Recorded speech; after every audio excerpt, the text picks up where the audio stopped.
algunos conceptos generales, y también historia, ¿ya? Historia de la ética. Bien. Bueno, la ética es una disciplina filosófica, ¿no? Eso ya lo sabemos. El término, fíjate, la etimología proviene del griego ethos, que significa costumbre, ¿no? Porque hace referencia a nuestra conducta habitual, es decir, lo que usualmente nosotros hacemos, cómo actuamos, ¿no? Que tiene que ver en parte con los hábitos, es decir, con lo que acostumbramos a hacer. Ahora, la ética es una disciplina filosófica que estudia ciertas nociones, ¿no? Por ejemplo, nociones como el bien, el mal, lo correcto, lo incorrecto, ¿sí? Pero la ética trata de fundamentar racionalmente estas nociones, es decir, trata de definir o de explicar por qué una acción es buena o es mala, ¿sí? Trata de argumentar, de dar razones. Ahora, eso lo vamos a ver luego con más detalle, ¿ya? Cuando veamos historia de la ética. Ahora, ¿qué temas aparte del bien, el mal, están relacionados con la ética? Bueno, ya dijimos, ¿no? El tema fundamental es el bien, pero también tenemos temas como la felicidad, ¿no? Por ejemplo, en la filosofía aristotélica, ¿no? Aristóteles considera la felicidad algo fundamental. Vamos a ver que para Aristóteles la felicidad está íntimamente ligado con la virtud, ¿no? Y esto es algo interesante porque los filósofos griegos se preguntaron precisamente si había alguna relación entre la virtud y la felicidad, o entre el bien y la felicidad. Es decir, algo de lo que nosotros mismos nos percatamos, ¿no? Puede ser que en algún momento tú te hayas preguntado por qué hay personas que son buenas, justas, nobles, generosas, y sin embargo les va mal, ¿no? No son felices. Y por el contrario, hay algunas personas que son mentirosas, no son leales, son injustas y aparentemente les va bien. Entonces, ¿existe una relación entre el bien y la felicidad? ¿Entre ser bueno y ser feliz o no? Esa es una pregunta que se plantearon los griegos, ¿no? Como te repito, Aristóteles, Sócrates, Platón se preguntaron eso. Y por eso es que Aristóteles le va a dar tanta importancia al tema de la felicidad. Para él, por ejemplo, un hombre malo no puede ser feliz, ¿no? Para él hay una relación, una conexión entre la virtud y la felicidad. Pero esa posición no es la posición que tuvieron los filósofos, ¿no? Como luego, por ejemplo, en el caso de Kant. Para Kant, la felicidad y el bien no necesariamente están relacionados. Pero eso no debe significar que nosotros actuemos mal para ser felices. Es decir, para Kant tú debes actuar bien en toda circunstancia, incluso si esa acción buena te hace infeliz. Ya algo parecido también van a decir los utilitaristas. Entonces, por eso es que es tan importante este tema, ¿no? ¿Se puede ser feliz siendo bueno? ¿Debemos preocuparnos por ser felices o debemos preocuparnos más por ser buenos, virtuosos, correctos, honestos? ¿No? Es una gran pregunta. Luego, el acto moral también. ¿Qué es una acción moral? ¿Cuándo actuamos moralmente? ¿Cuándo actuamos inmoralmente? ¿No? La norma moral, la persona moral, todo eso lo vamos a ver la próxima semana, ¿ya? Los dilemas éticos también, ¿no? Solamente te voy adelantando, los dilemas éticos son situaciones conflictivas que nosotros enfrentamos muchas veces en nuestra vida cotidiana, ¿no? Y son conflictivas porque precisamente muchas veces no sabemos qué hacer, cómo actuar, qué camino tomar, ¿no? Qué decidir.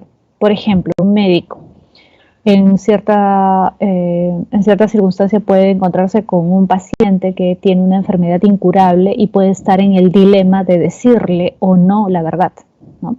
Puede pensar que quizás es mejor no decirle la verdad, mentirle, porque considera que podría ponerse peor si es que se lo dice, le dice la verdad, ¿no?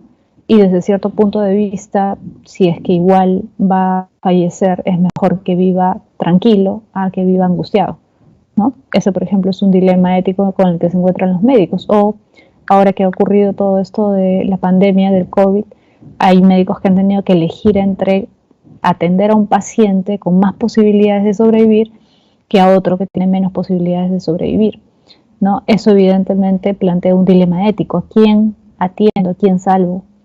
¿No? Entonces, como podemos ver, son temas que en realidad están muy presentes en nuestro día a día, ¿no? En nuestra vida cotidiana, y por eso son importantes de considerarlos y de reflexionar acerca de ellos. Bien, vamos ahora a ver la diferencia entre ética y moral, ¿ya? ¿Cuál es la diferencia entre ética y moral? Bueno, estos dos términos usualmente se usan como sinónimos, ¿no? O como si fueran lo mismo, pero no son lo mismo exactamente, no indican exactamente digamos, la misma idea, son cosas diferentes.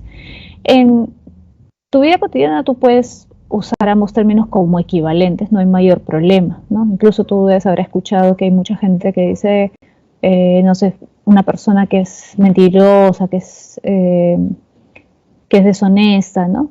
Algunos dicen esa persona no tiene ética, otros dicen esa persona no tiene moral.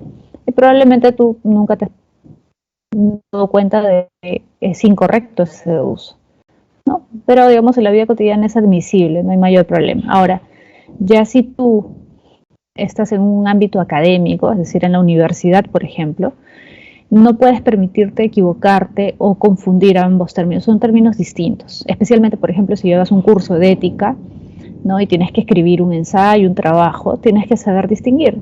Si lees un libro de filosofía, ¿no? Donde se abordan temas de ética, vas a tener que distinguir, porque si no, probablemente no entiendas algunas cosas que se dicen ahí, ¿no? Entonces es importante tener en cuenta la diferencia. Mira, en realidad no es tan difícil, pareciera, ¿ya? Vamos a comenzar por moral. ¿Qué es la moral? Fíjate, la moral usualmente se fundamenta en un código de valores, en un grupo, un conjunto de valores, ¿sí? Que indican normas y deberes que debemos cumplir. Por ejemplo, en nuestra casa nos enseñan una moral, un código de reglas, de normas, de deberes que debemos cumplir. Nuestros padres son los que de alguna forma nos inculcan una moral, un código moral, ¿ya? En nuestro hogar, nuestra familia, nuestros abuelos, nuestros tíos, nuestra sociedad, nuestra comunidad nos inculca una serie de normas y deberes. En el colegio también, ¿no? Son normas y deberes porque son precisamente premisas que nosotros debemos seguir para ser considerados personas correctas, ¿sí? Pero usualmente acá no hay una reflexión, es decir, cuando tu padre, tu madre te dice, hijito, no debes mentir, ¿no? Debes ser solidario, debes decir siempre la verdad, debes compartir tus cosas con tu hermano, etcétera. Te está enseñando un código moral, te está enseñando una serie de normas y deberes, pero si te das cuenta, usualmente los padres no explican por qué, ¿no? Y cuando el niño a veces pregunta por qué, pero mamá, ¿pero por qué tengo que hacer esto? Usualmente los padres que dicen, tienes que hacerlo porque yo te lo digo, porque es así, porque yo soy tu padre, porque yo soy tu madre, tú tienes que obedecerme, ¿cierto? ¿Sí? Usualmente no hay una reflexión, no hay una explicación racional. Un poco lo que ocurre muchas veces con la religión, ¿no? Por ejemplo, en los 10 mandamientos. Ojo, no estoy diciendo que sean incorrectos, que estén mal, no. Los 10 mandamientos que son deberes, son normas que te indican cómo debes comportarte, pero ¿hay una explicación racional? No. ¿No? Los 10 mandamientos te indican que no debes mentir, no debes robar, no debes levantar falso testimonio contra otros, debes respetar a tu padre y a tu madre, son reglas que debes cumplir. Pero no hay una explicación, una fundamentación racional. ¿Te das cuenta? La moral usualmente tiene que ver precisamente con la influencia de una religión o con la influencia de una cultura.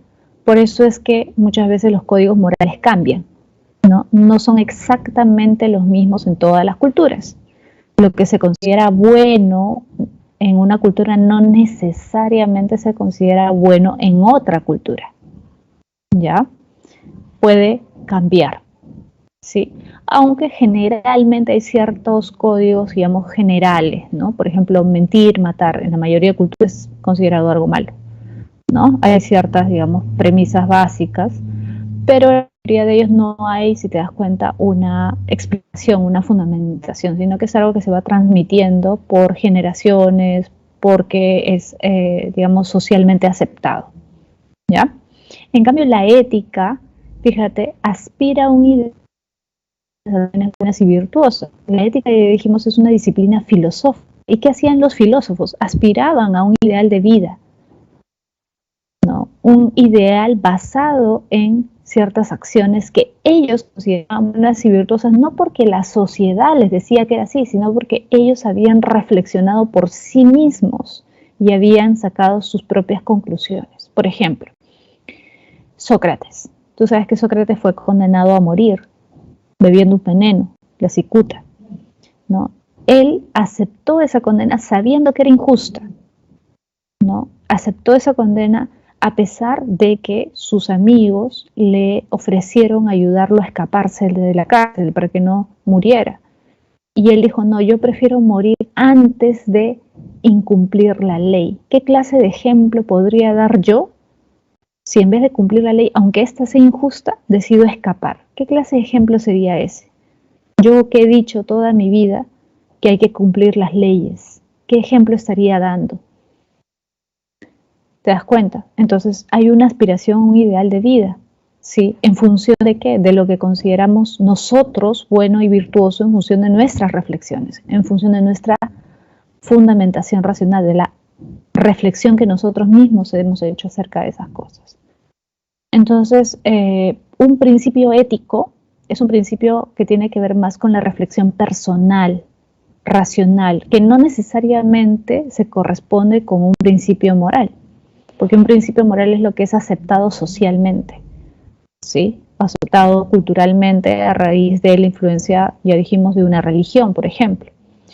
Entonces la ética es la reflexión racional que hacemos, ¿sí?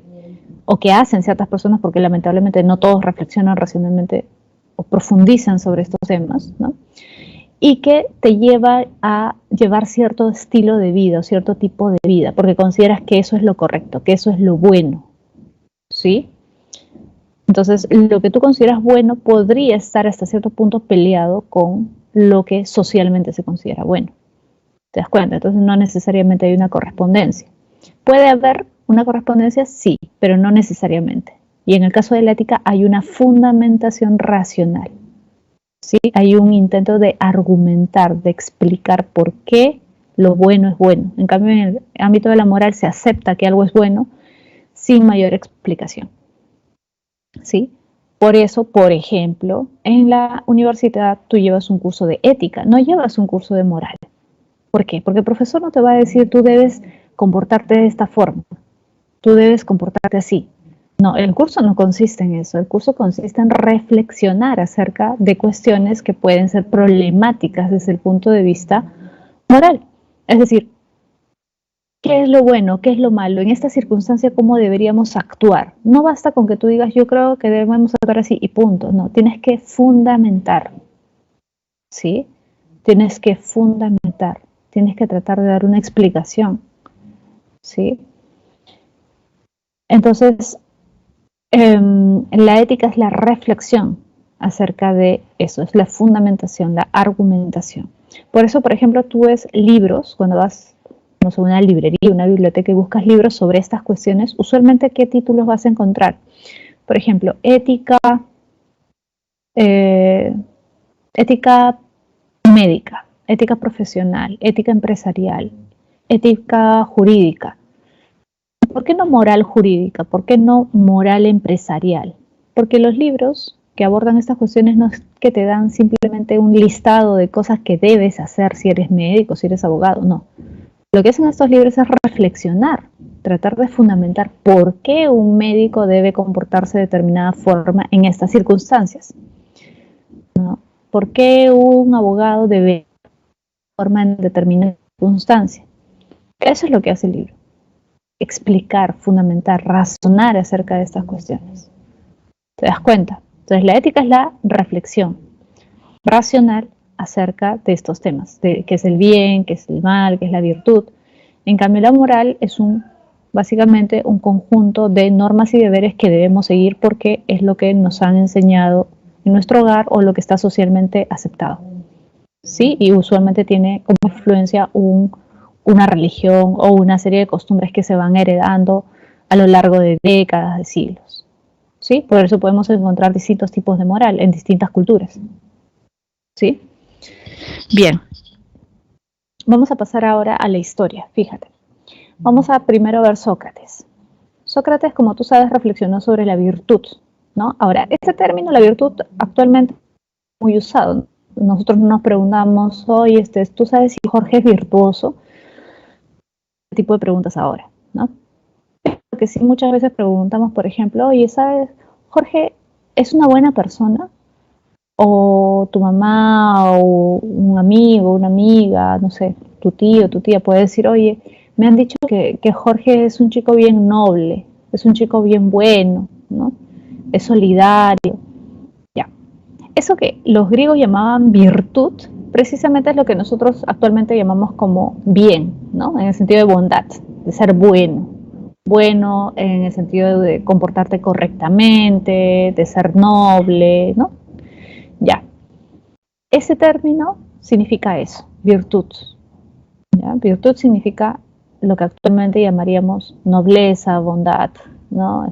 Generosidad, ¿sí? Corrección, ¿ya?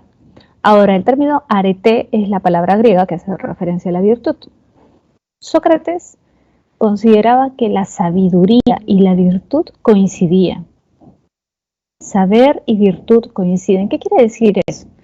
Que el hombre sabio, esa es una frase literal que está en una de las obras de Platón, ¿no? Porque como tú sabes, Sócrates no escribió nada. Sócrates, según Platón, decía, el hombre sabio es necesariamente virtuoso. El hombre sabio es necesariamente virtuoso y el hombre ignorante es necesariamente vicioso. En otras palabras, el hombre sabio necesariamente es bueno y el hombre ignorante es necesariamente malo. Ahora, ¿qué quiere decir esto? Fíjate, probablemente tú te estés preguntando, profesora, pero usted nos comentó que Sócrates hablaba de la ignorancia y decía que era importante admitir nuestra ignorancia y que todos éramos ignorantes, ¿no?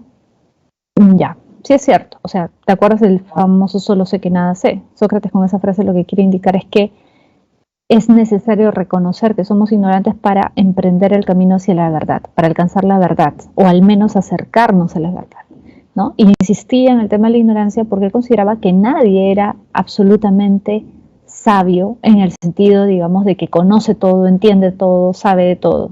No. Para Sócrates, nadie es absolutamente sabio en ese sentido, ¿no? Y por eso, si tú quieres conocer verdaderamente algo, no puedes creer que lo sabes todo, porque si no, no vas a nunca cuestionar lo que crees que sabes, que muchas veces, aunque no querramos reconocerlo, es equivocado, ¿no? O es incompleto en todo caso, ¿no? Conocemos unas cuantas cosas y creemos que ya lo sabemos todo. Esa actitud es la que te impide conocer la verdad, decía Sócrates. Ahora, al margen de ese tipo de sabiduría, digamos, de conocimientos, ¿no? Concretos, Sócrates habla de una sabiduría superior. La sabiduría de la que él habla cuando habla de cuestiones éticas, la virtud, el bien, todas esas cuestiones, es una sabiduría precisamente que se restringe a ese ámbito. Es decir, para Sócrates cuando habla de sabiduría aquí, no está hablando del que sabe mucho. En otras palabras, para Sócrates el sabio, el verdadero sabio, no es el que sabe de historia, de economía, de física, de química, de biología, de arte, de geografía, no. De ese tipo de sabiduría no está hablando. Sócrates diría, tú puedes saber miles de cosas. Puedes ser un erudito, puedes tener doctorados, postdoctorados, puedes tener 5 carreras, puedes saber 10 idiomas. Eso no te hace sabio. El verdadero sabio para Sócrates es el que sabe lo más importante que debe saber un hombre. ¿Qué es lo más importante que debe conocer un hombre, una persona? ¿Qué es el bien? ¿Qué es el bien? Eso es lo que realmente importa. Tú puedes saber miles de cosas, pero si no sabes qué es el bien, para Sócrates eres un ignorante. Y tú puedes desconocer de muchísimas cosas, pero si sabes qué es el bien, eres sabio. ¿sí? Entonces, a ese tipo de sabiduría se refiere Sócrates. Vendría a ser una sabiduría más parecida, digamos, a la que nosotros nos referimos cuando hablamos de los sabios orientales, ¿no? Esos sabios que han renunciado a todo y que viven en austeridad, que han alcanzado un conocimiento superior, ¿no? Algo así, ¿no? Sería más parecido a ese tipo de sabiduría en todo caso. Entonces Sócrates habla de una sabiduría que consiste en saber qué es el bien, conocer el bien, ¿sí? El que conoce el bien, hace el bien. El que no conoce el bien, va a hacer el mal. No va a poder hacer el bien porque ignora qué es el bien. Por eso es que se dice que Sócrates defendió el intelectualismo ético. Ahora, intelectualismo no en el sentido de que es inteligente o que conoce muchas cosas, sino intelectualismo en el sentido de que conoce qué es el bien. ¿Sí? Entonces, el que conoce qué es el bien, actúa bien. ¿Sí? Por eso se llama intelectualismo ético. Hay una relación entre intelecto y ética, acción ética, virtud. ¿Ya? Pero intelecto en el sentido, ya te dije, repito, no de la persona que sabe mucho, sino intelecto en el sentido de que conoce lo más importante que podemos conocer, dice Sócrates, que es el bien. Eso es lo que tú tienes que conocer, esa es tu meta, tu propósito, diría Sócrates, conocer y entender qué es el bien. ¿Sí? Eso es lo más importante de la vida, saber qué es el bien, porque tú, repito, puedes saber de miles de cosas, pero si no sabes qué es el bien, en el fondo eres un ignorante. ¿Sí? Por lo tanto, el que conoce el bien actuará bien, con rectitud, con virtud, mientras que el que ignora el bien actuará mal. Ejemplo, creo que te conté este caso en las primeras semanas, no recuerdo bien, pero en todo caso te lo repito para que lo recuerdes. Hubo un asalto, ¿no? Hace un tiempo, hace varios años ya, en Chorrillos, hace como 2 años. Y los asaltantes salieron, ¿no? La policía los siguió, ¿no? Chocaron la moto en la que estaban yendo los delincuentes, salió volando la mochila donde estaba el dinero y comenzó a caer el dinero por todos lados, ¿no? En la calle, plena luz del día, porque era temprano, como la 1 de la tarde. Y la gente, al ver que los policías estaban más preocupados en los ladrones que en el dinero, comenzaron a recoger el dinero, ¿no? ¿Te acuerdas que te pregunté, creo, esa vez? Alguien diría, ¿por qué hacen eso si saben que robar es malo? Según Sócrates, si yo conozco el bien, debo hacer el bien. Entonces, si yo sé que robar es malo, no debería hacerlo. Entonces, Sócrates no tiene razón, está equivocado. Pésima interpretación de Sócrates, de la filosofía de Sócrates, ¿no? Que lamentablemente algunas personas, algunos incluso docentes, tienen en su mente, ¿no? En otras instituciones yo he escuchado esa interpretación que es muy equivocada, ¿no? Completamente errada. Sócrates diría, el que toma algo que no es suyo, roba, como esas personas que tomaron ese dinero sabiendo que era producto de un asalto. Pero ¿por qué roban si saben que robar es malo? Bueno, Sócrates diría, el problema es que no lo saben, pues. ¿Por qué? Porque les han enseñado que es malo. Pero ellos saben por qué es malo. No, no han indagado, no han profundizado en por qué, no han reflexionado por qué. Simplemente lo han aceptado como una norma. Fíjate, como la moral. Yo acepto, cumplo esa norma, pero cuando tengo la oportunidad de incumplir la norma sin ningún castigo, sin ningún riesgo, le incumplo. Eso también pasaba en la época de los griegos. Y Sócrates decía, ¿y eso por qué se da?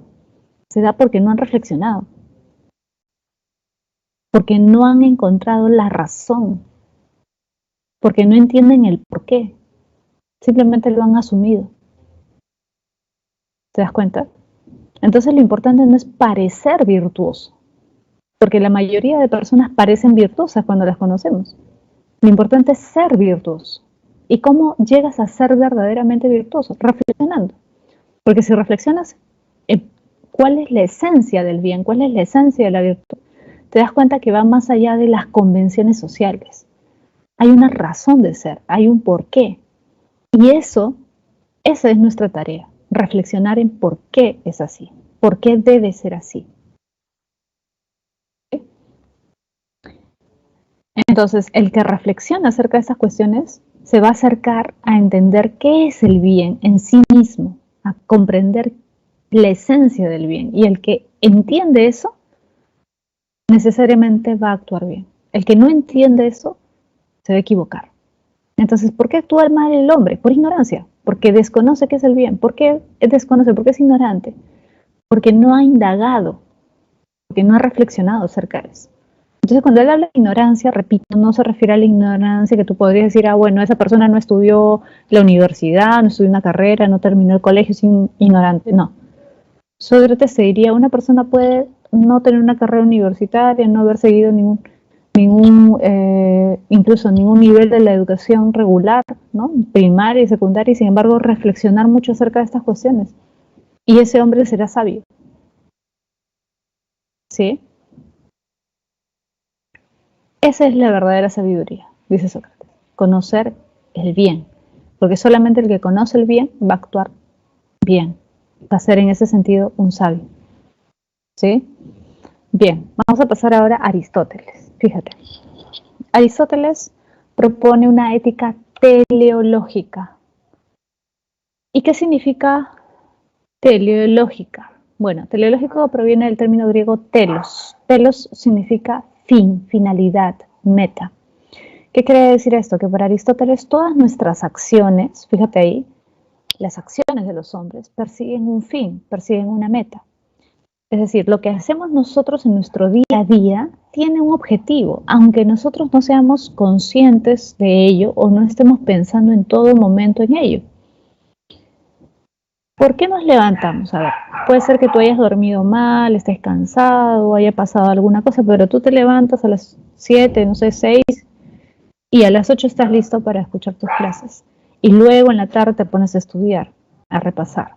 Y así todos los días, a pesar de que puede ser incómodo, puedes tener problemas en tu casa, pueden haber una serie de problemas para que tú estudies. ¿Por qué lo haces? Porque tienes un objetivo. Quieres ingresar a la universidad. ¿Y para qué quieres ingresar a la universidad? Ese no es tu último objetivo. Tu objetivo es ser profesional. ¿Qué quieres ser profesional? Ese tampoco es tu último objetivo, fíjate. Quieres tener un buen trabajo. ¿Para qué? Para ganar dinero. ¿Para qué? ¿Por el dinero en sí mismo? ¿Ese es el objetivo? Aristóteles diría no. Tú quieres hacer algo con eso. No sé, quieres viajar, quieres poner una empresa, quieres ayudar a tu familia, quieres ayudar a las personas que más quieres ayudar a la sociedad, quieres, no sé. Puedes tener miles de objetivos. Pero la cuestión es que cada una de esas cosas que tú quieres hacer, tú crees que te van a hacer feliz. Es decir, lo que a ti te mueve a hacer las cosas que haces en tu día a día es la felicidad. Tú quieres ser feliz, quieres alcanzar esa felicidad. Incluso cuando eliges una carrera, ¿no? Cuando eliges una carrera es porque crees que esa carrera te va a llevar de manera más fácil o digamos va a ser más adecuada para que tú alcances tu felicidad. Entonces todas nuestras acciones tienen una meta, tienen una dirección, tienen una finalidad. ¿Y cuál es esa finalidad? Ser feliz. Por eso dice, fíjate en el segundo punto, defiende una ética eudemonista. Eudemonista viene de eudaimonía, que significa felicidad en griego. Eudaimonía significa felicidad. Porque el fin supremo de la vida, dice Aristóteles, es la felicidad. Ese es el objetivo máximo, eso es lo que queremos todos. ¿Sí? ¿O alguien quiere ser infeliz? No, nadie quiere ser infeliz, todos queremos ser felices. Entonces todos buscamos ese objetivo. Y en función de ese objetivo actuamos, realizamos las acciones que realizamos en el día a día. ¿Sí? Ahora, todos queremos ser felices, pero todos podremos ser felices. Esa es otra cosa. Aristóteles va a decir, lamentablemente, no. No todos podemos ser felices. Por una serie de razones, ¿no? Ocurren desgracias. Sí, a veces ocurren desgracias. Pierdes seres queridos, ocurren catástrofes, qué sé yo. Y eso evidentemente te impide ser feliz, ¿no? Entonces todos los hombres no pueden ser felices. En realidad son pocos. Y además no todos logran el mismo tipo de felicidad. Hay una felicidad, digamos, terrenal, hasta cierto punto podríamos llamarla así, una felicidad simple, ¿no? Que se da cuando tienes lo necesario, por ejemplo, tienes ciertas comodidades como para vivir tranquilamente, no tienes mayores preocupaciones, no tienes problemas de salud, tu familia no tiene problemas de salud, te relacionas bien con ellos, te relacionas bien con tus amigos, con la sociedad, ¿no? Puedes alcanzar cierto grado de bienestar. Ese es un tipo de felicidad. Pero hay una felicidad superior, dice Aristóteles. Hay una felicidad plena. Hay una felicidad que solo alcanzan unos cuantos, unos poquísimos, ¿no? Y es la felicidad que se logra a través de la vida contemplativa. ¿Y la vida contemplativa qué es? Es la vida filosófica, la vida del que contempla. ¿Y qué cosa contempla? Contempla lo más importante que existe. Por eso es una felicidad superior. ¿Y qué es lo más importante que existe? ¿Qué es lo superior en el mundo, en todo lo que existe? ¿Qué es lo más importante de todo? Bueno, Aristóteles va a decir el motor inmóvil, pues, porque el motor inmóvil es el que mueve todo, el que le da sentido a todo, el que hace que todo el mundo funcione como funciona. ¿Te acuerdas? El primer motor, Dios, el Dios aristotélico. ¿Quién es el que se dedica a indagar, a investigar, a contemplar, a entender este primer motor o motor inmóvil? El filósofo.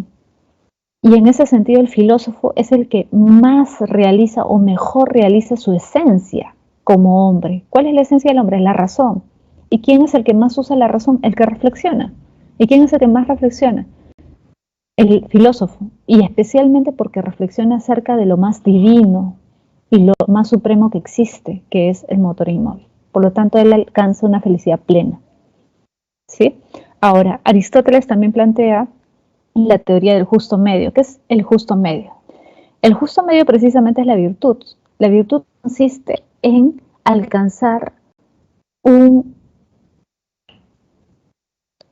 comportamiento que no caiga en los extremos, ¿no? Esta idea que usualmente nosotros tenemos, ¿no? Nada en exceso es bueno. Esa frase en realidad es una frase griega. Nada en exceso. Eso que nosotros usualmente hablamos como una idea de sentido común, es en realidad una idea que proviene de la cultura griega. Nada en exceso. Nada en exceso es positivo. Todo en exceso es malo. Esta idea es la idea de virtud de Aristóteles. La virtud se encuentra justo en el medio. Y para alcanzar el justo medio, para alcanzar la virtud, hay que ser muy prudente, hay que tener mucho cuidado. No es fácil. No es fácil alcanzar la mesura, la prudencia. ¿Sí? Por ejemplo, el miedo. Todos los seres humanos sentimos miedo frente a ciertas cosas. ¿Sí? Vamos a poner algo a lo que, digamos, la mayoría de nosotros tendríamos miedo. Por ejemplo, un incendio, el fuego. Nos causa miedo, es algo ya instintivo. ¿Sí? Todos sentimos miedo frente al fuego. Pero si tú te dejas llevar por tu miedo y no eres capaz de enfrentar ni siquiera con precaución ese miedo, ¿no? ese peligro, perdón, el fuego, y escapas completamente de enfrentar ese miedo, entonces eres cobarde. Pero si tú más bien te arriesgas demasiado frente a ese peligro y no guardas ninguna precaución, tampoco eres virtuoso. Te estás excediendo. No estás siendo prudente. Te estás arriesgando innecesariamente. ¿Sí? Entonces, ¿quién sería el valiente? ¿Quién sería el virtuoso para Aristóteles? Un bombero, por ejemplo. El bombero es valiente porque enfrenta el peligro. Tiene miedo, pero controla el miedo. ¿Y por qué es valiente? Porque es prudente, porque no se enfrenta al fuego de la nada. Va preparado, tiene un equipamiento especial y tiene una preparación física y mental también especial. Cualquiera no es un bombero. No es que vas y dices quiero ser bombero y te aceptan, no, tienes que seguir todo un curso especial y puede ser que al final no te acepten. Entonces tienes una preparación, ¿te das cuenta? Tienes, por lo tanto, una serie de precauciones. Vas con cierto cuidado, pero enfrentas el miedo. Eres virtuoso, diría Aristóteles. Pero si frente a un incendios, pongamos en tu casa, están en tu casa y comienza a quemarse, no sé, en la cocina, ¿no? Están preparando algo y se escapa una llama y comienza a quemarse algo. Y tú sales corriendo, ¿no? No te importa tu mamá, tu papá, tu abuelito, tu hermano, no te importa nada, tú sales, mi vida es primero, dice.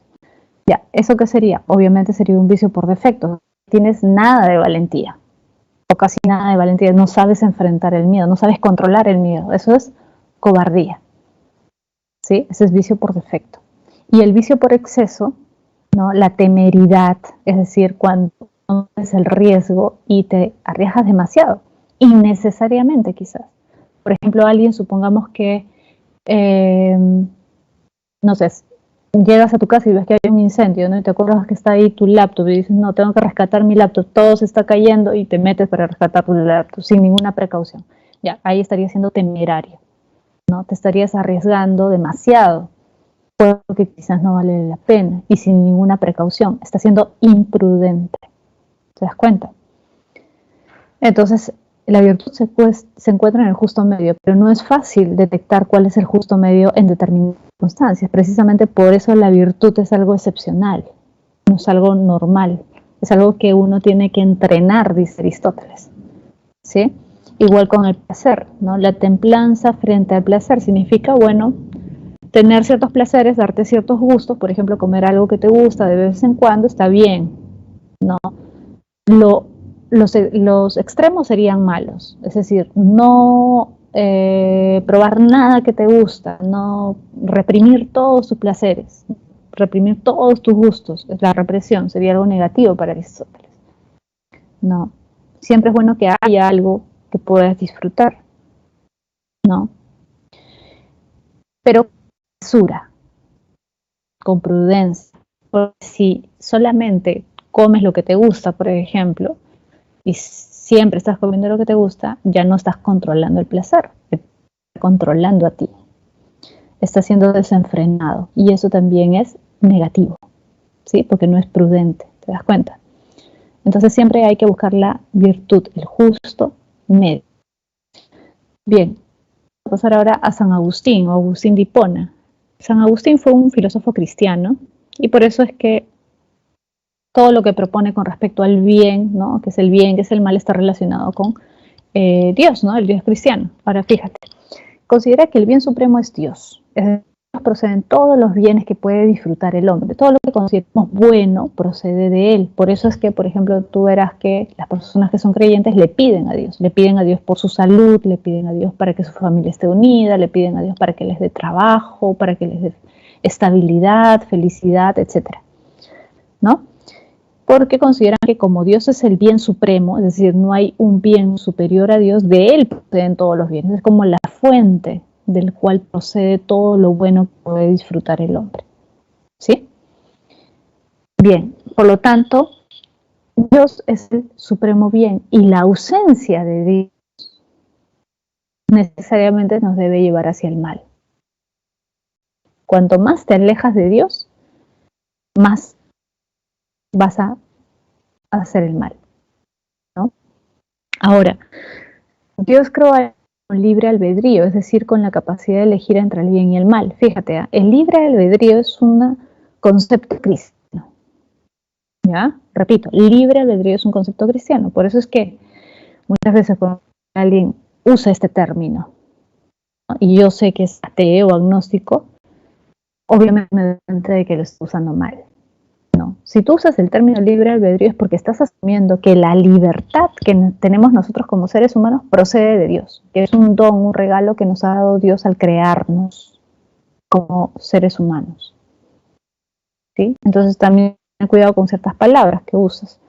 Si tú no eres creyente, entonces usa el término libertad. Pero libre albedrío tiene una connotación religiosa, porque libre albedrío significa la libertad que nos ha sido concedida por Dios al crearnos. Es un regalo, un don divino. ¿Sí? ¿Por qué es un don? Porque es un regalo, porque solo el hombre posee esa capacidad y además es una capacidad que se relaciona con una capacidad que solo Dios tiene, que es la libertad. Es decir, Dios es libre, es el único absolutamente libre que hay. ¿En dónde se demuestra la libertad de Dios? Por ejemplo, en crear el mundo. ¿Para qué creó Dios el mundo? ¿Necesitaba el mundo? No, quiso crearlo porque quiso. ¿Sí? Esa libertad de Dios, esa libertad absoluta que tiene Dios, solo la ha concedido hasta cierto punto a una de sus criaturas, ¿no? Que es el hombre. Solo Dios, perdón, solo el albedrío. Los animales no tienen libre albedrío, porque los animales no pueden elegir entre el bien y el mal, no son capaces de elegir entre el bien y el mal. Los animales son seres condicionados. ¿Por qué? Por sus instintos. Se guían por sus instintos. Y precisamente por eso nosotros no podemos juzgar a los animales, no podemos decir que un león es malo porque se come un ciervo, o no podemos decir que un oso es malo porque mata a un hombre, porque lo hace por instinto, para defenderse o para alimentarse, ¿cierto? Pero lo mismo no podemos decir del ser humano. El ser humano sí es capaz de entender, de distinguir entre el bien y el mal y de elegir entre el bien y el mal. Ahora, San Agustín diría, pero no es simplemente que él te dice, tú eliges, ¿no? Sino que Dios te indica qué es lo correcto. Y precisamente por eso Dios te puede juzgar. Porque si fuera que, bueno, Dios te dice, bueno, haz lo que desees, podría juzgar. Pero Dios te dice qué es lo correcto, cómo deberías actuar. Es decir, te indica el camino que deberías seguir. Y si tú decides no seguir ese camino, entonces debes atenerte a las consecuencias, ¿no? Por eso es que es coherente toda esta idea del juicio final, del cielo, del infierno. Claro, porque Dios no solamente te da libre albedrío, sino que te indica el camino. Y si tú decides desobedecer, tú sabes que vas a tener ciertas consecuencias. Por lo tanto, si el hombre posee libertad, libre albedrío, entonces es responsable de sus acciones. No puede echarle la culpa a otro. ¿A quién le va a echar la culpa? Si él sabe distinguir entre el bien y el mal y él ha elegido, nadie lo ha obligado. ¿A quién le puede echar la culpa? Le va a echar la culpa a su árbol genealógico, a sus padres, a su situación económica, ¿no? A la biología.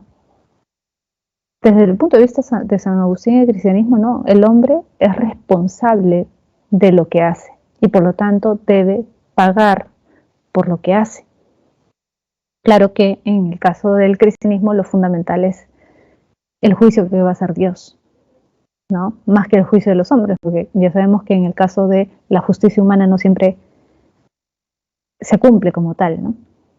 En cambio, del juicio de Dios no se puede escapar, ¿sí? Por eso el cristianismo hace tanto hincapié en la responsabilidad individual que cada uno de nosotros tiene frente a lo que hace, ¿sí? Y esto, aunque parezca algo de sentido común, ¿no? Que nosotros ya tenemos muy internalizado, es algo que nosotros tenemos internalizado precisamente por influencia del cristianismo. Seamos o no seamos cristianos, ¿eh? Seamos o no seamos creyentes, esa idea de libertad, de que yo construyo mi destino, de que yo no puedo echarle la culpa a nadie por lo que me pasa, por lo que he decidido, es una idea cristiana.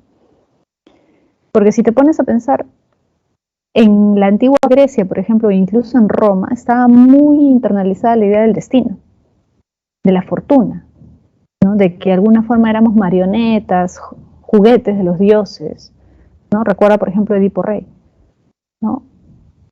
Ahí hay una idea de que el hombre no decide por sí mismo, sino que se ve arrastrado por una serie de circunstancias que le ha impuesto el destino, los dioses, una maldición. Pero con el cristianismo se rompe con esa idea. Ahora el hombre es libre y por lo tanto es responsable de lo que hace y tiene que responder por lo que hace frente a Dios. ¿Te das cuenta? Bien, vamos a pasar ahora a Kant. Fíjate, Kant plantea que el bien es la buena voluntad. La buena voluntad, actuar por buena voluntad, implica actuar de manera pura, desprendida, es decir, sin interés, sin esperar una recompensa, sin esperar algo a cambio. Ejemplo,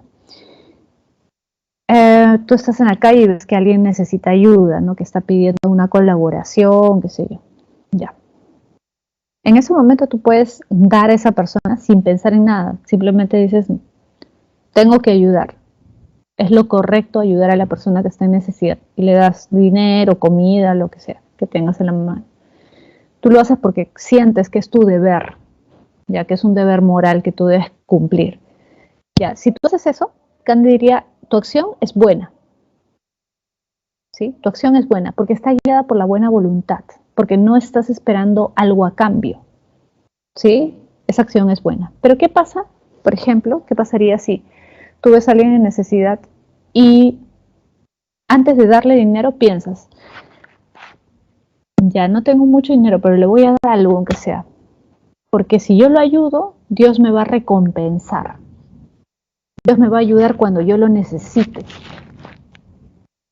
porque todo da vueltas, ¿no? Como a veces te quieren convencer en los carros cuando sube la gente, dice, todo da vueltas, ¿no? Hoy por mí, mañana por ti, ¿no? En el fondo, ¿qué te está diciendo? Tú ayuda porque vas a recibir a cambio luego, ¿no? No sé, el karma, Dios, lo que sea, pero vas a recibir luego. Eso es actuar no por buena voluntad, porque eso no es un acto desprendido, tú estás esperando algo a cambio. ¿Te das cuenta? Si tú actúas pensando en eso, Kant diría, no estás actuando por buena voluntad, no estás bien. Aunque tu acción aparentemente sea buena, no es buena para Kant. Porque lo que importa para Kant es qué es lo que motiva tu acción. No solamente la acción en sí misma, sino qué es lo que te mueve a hacer eso, ¿no? Igual, por ejemplo, si ayudas a alguien porque, no sé, estás con un chico, una chica que te gusta, ¿no? Y quieres que piense bien de ti. Voy a ayudar para que vea que soy generoso, para que piense bien de mí. Ya ahí no estás actuando por buena voluntad tampoco, estás actuando por interés, estás esperando algún tipo de recompensa, algo a cambio. Ya, eso no es actuar bien. Lo que importa es lo que motiva la acción más que la acción en sí misma. ¿Sí? Ahora, precisamente por eso, fíjate en el segundo punto, Kant critica las concepciones morales que hacen énfasis en las ventajas o desventajas que podemos recibir al obrar de un cierto modo. Ejemplo, Aristóteles. Aristóteles, si te das cuenta, enfatiza mucho el tema de la felicidad. Y Kant diría, pero ¿por qué a Aristóteles le interesa tanto la felicidad? Porque dice que un hombre solamente puede ser feliz si es virtuoso y que por lo tanto tenemos que esforzarnos por ser virtuosos. En el fondo, lo que más le interesa a Aristóteles, según sería la felicidad, más que la virtud, porque él está buscando ese objetivo. Y eso es incorrecto, dice Kant, porque no podemos preocuparnos más por el fin que por la acción en sí misma, por la acción buena. Es decir, nosotros debemos actuar por deber, porque algo es bueno en sí mismo, no pensar en las consecuencias, en las recompensas, ¿sí? Porque de lo contrario, no estaremos actuando como hombres racionales, sino como si estuviéramos condicionados. Fíjate, recuerda que Kant es un ilustrado y la ilustración hace énfasis en qué, en la razón, en que el hombre es un ser racional y por lo tanto él mismo puede descubrir qué es lo correcto y hacer y debería hacer lo que es correcto de acuerdo a lo que le dicta su razón, ¿no? Por ejemplo, nosotros, lamentablemente diría Kant, hemos sido educados generalmente bajo este esquema de las recompensas. Hijito, si sacas buenas notas, vamos el fin de semana a comer a tal lugar. O vamos de paseo, vamos de viaje, te compro tal cosa, ¿no? O alumnos, si hacen esto, van a tener 3 puntos adicionales para el examen, ¿no? O en el test inicial, ¿no? Te portas bien, una carita feliz, ¿no? Un sticker bonito en tu cuaderno. Te portas mal, una carita triste.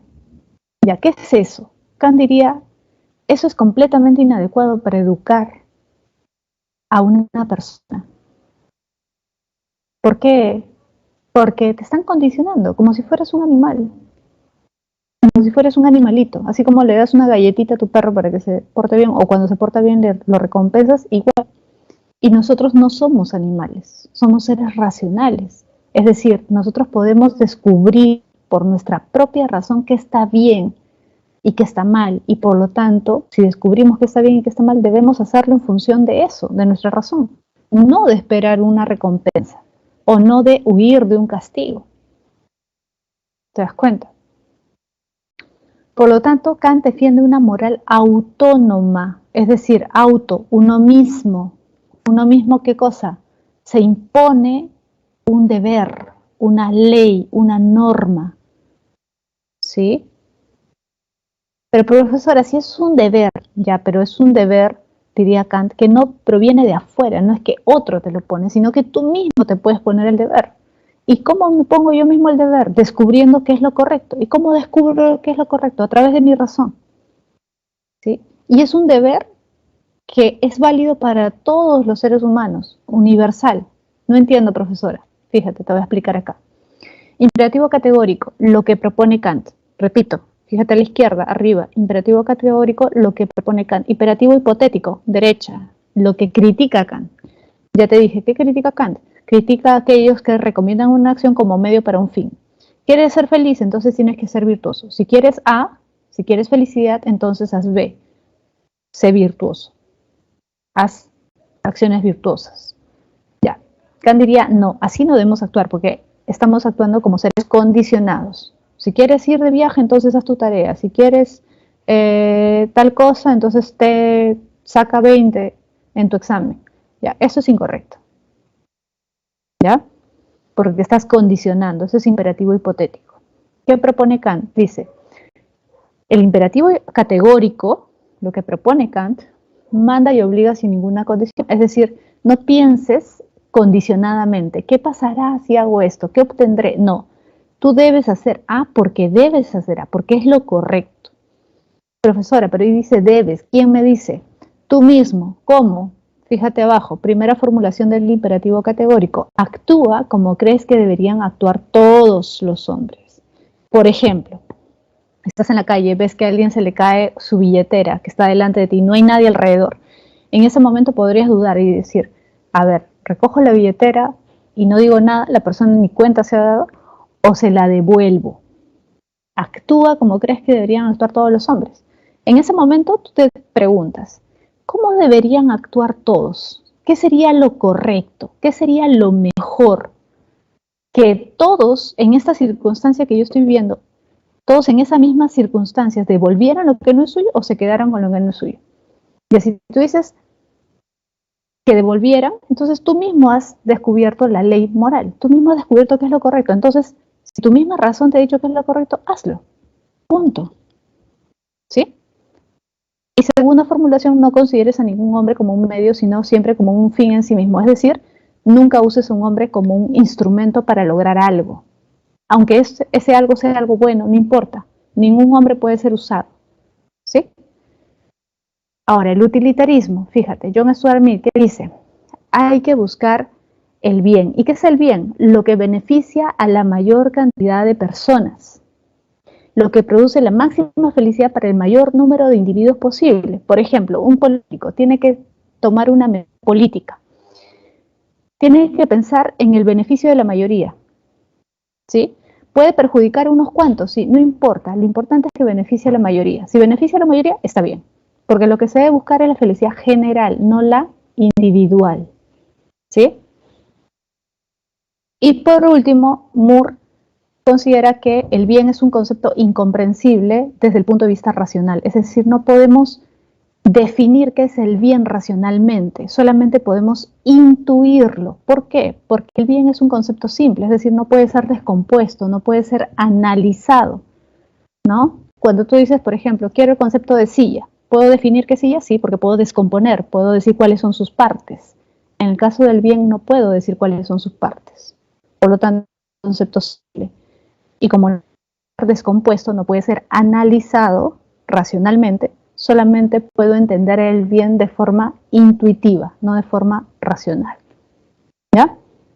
Bien, chicos, les dejo ahí las claves de la evaluación. Sí, ya nos vemos la próxima semana. Cuídense mucho. Nos vemos.